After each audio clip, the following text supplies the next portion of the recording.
satelit ya. Sampai sekarang masih banyak orang yang percaya bahwa jaringan internet, televisi, telepon itu semua dari satelit. Masih banyak. Bahkan bagi orang-orang yang tidak percaya bahwa satelit itu untuk pelayanan komunikasi seperti itu, justru jadi tertawakan. Biasanya itu orang-orang seperti saya dan teman-teman yang lain yang biasanya disebut flat earther, bahwa kami tidak mempercayai satelit itu sebagai alat komunikasi yang mencakup 100% penggunaan komunikasi kita. Tidak seperti itu sebenarnya. Banyak kesaksian mengatakan bahwa itu sekitaran 98% komunikasi kita dilayani oleh kabel bawah laut atau kabel di tanah. Seperti yang kita lihat kan beberapa waktu lalu di kota kita itu sering ada galian-galian di pinggir jalan, tanam kabel yang warna orange itu kabel fiber optik.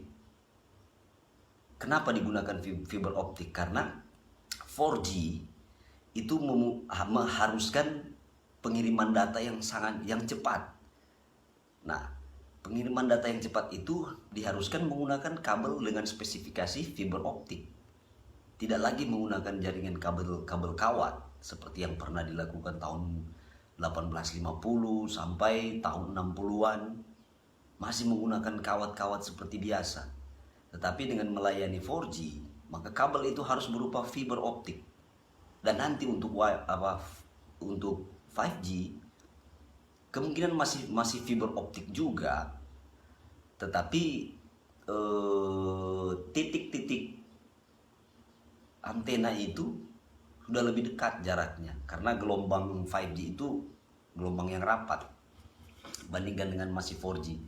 Nah, sekarang lagi ada orang-orang bingung dengan masalah, bukan bingung sih, jadi bahan perbincangan lah, masalah kebutuhan internet kita terhalang karena konon katanya ada badai matahari atau ada peristiwa singularitas antara matahari, satelit, komunikasi, dan bumi.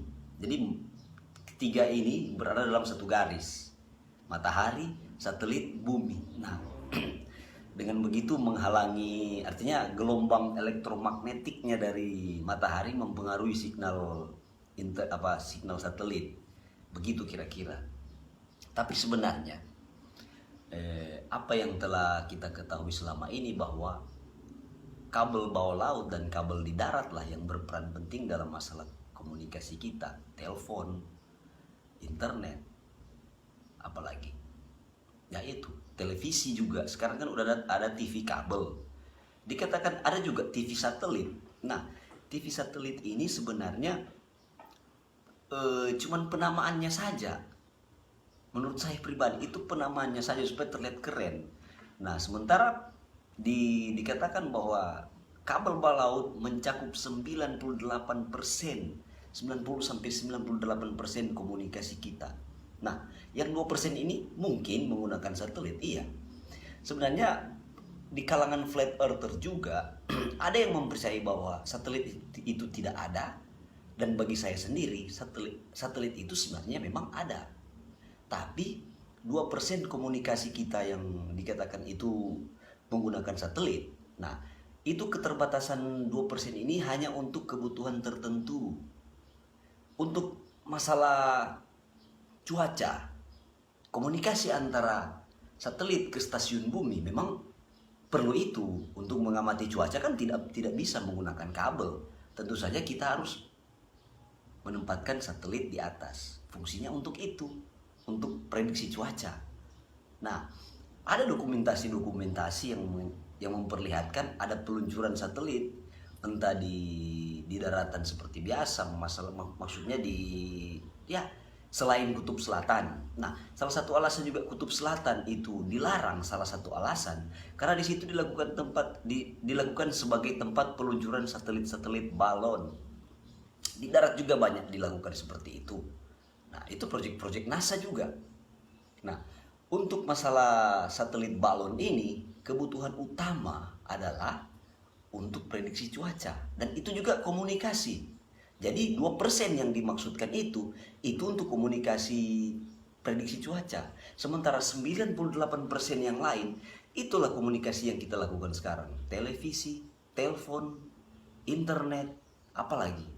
Itulah yang mencakup 98% itu. Nah,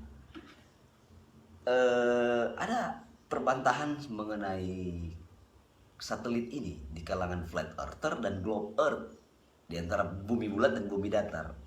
Penjelasan bumi datar soal penolakan satelit ini seperti ini ya, begini.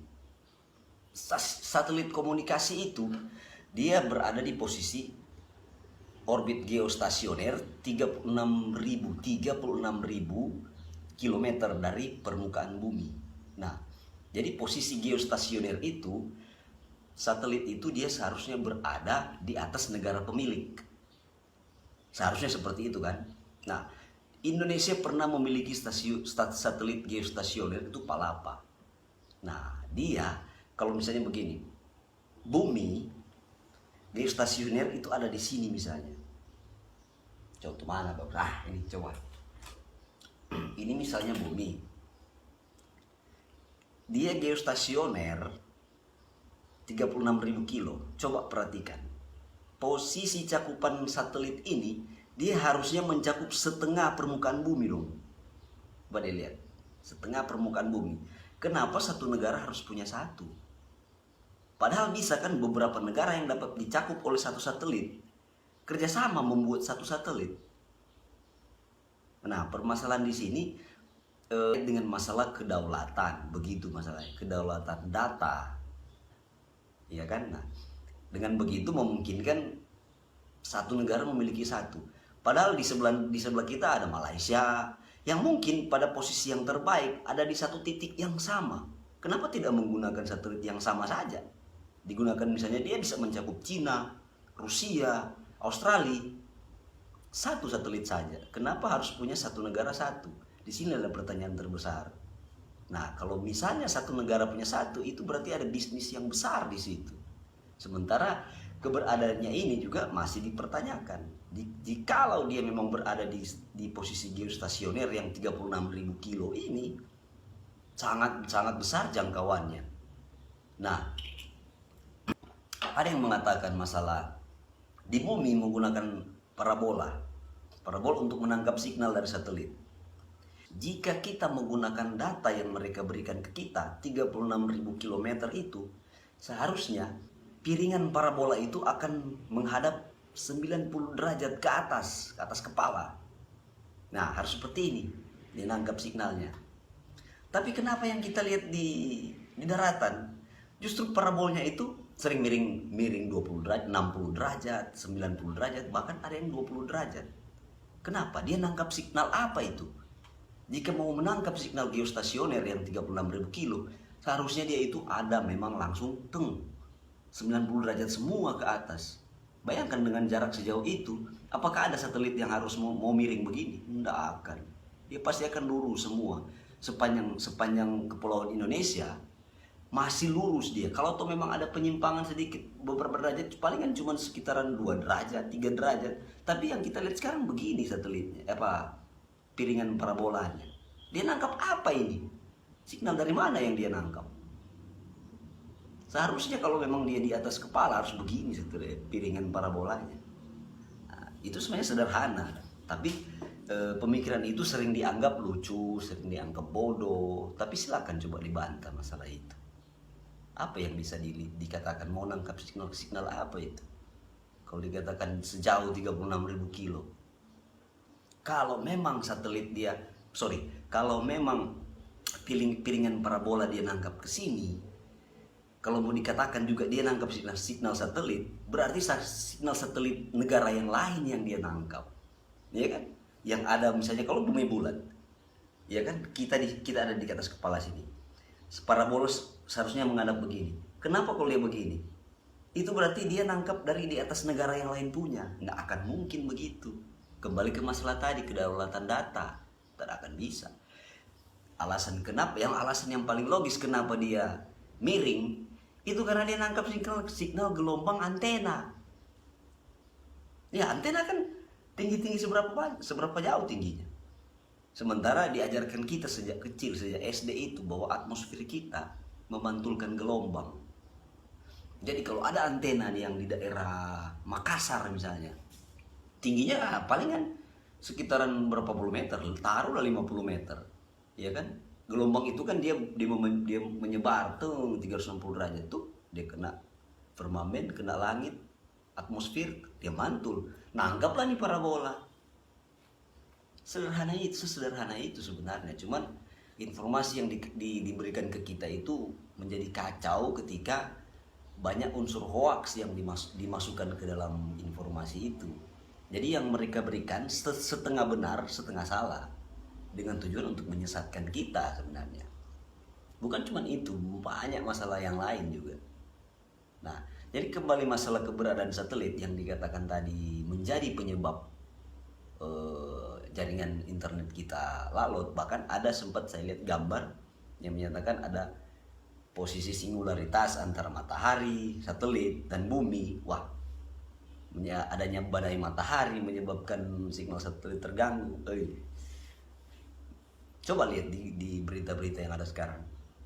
Berita yang ada sekarang itu bilang ada beberapa titik jaringan kabel yang rusak, perlu diperbaiki. Selama 2021, coba lihat di Google. Selama rentang 2021 sudah beberapa kali terjadi putus-putus kabel di wilayah Indonesia.